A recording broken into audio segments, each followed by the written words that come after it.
labas. Likod naman ang taang bangga nito. Pero tingnan na natin dito sa harap.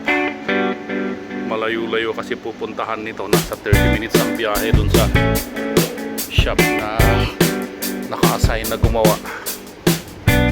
So kinukunan natin ang video yan or para find as reference natin kung sakasakali magkaroon ng pamberya sa labas. Meron tayong time before the repair. Yan. Dito yung pinaka main concern, likod na kanan. Yun o.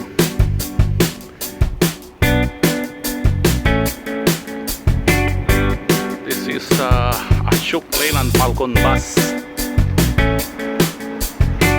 Pards Dwin.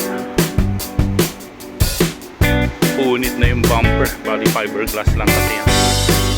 Yun.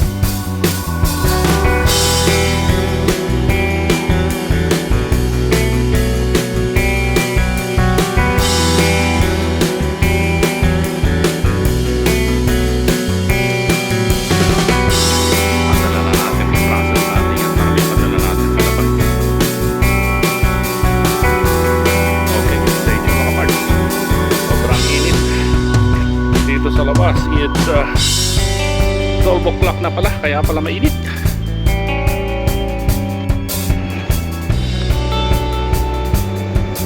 Ayun, maganda na naman. Dati ito yung tama nun eh. Ito yung mali. Ito yung damage dati. Ngayon mukhang bago na.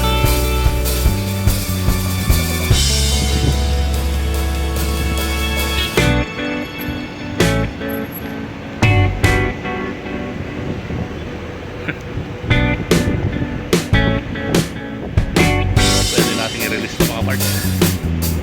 Problema lang to, walang sticker, yellow sticker or reflective sticker dito sa baba. Yan dapat sa bumper katulad nung yun, no?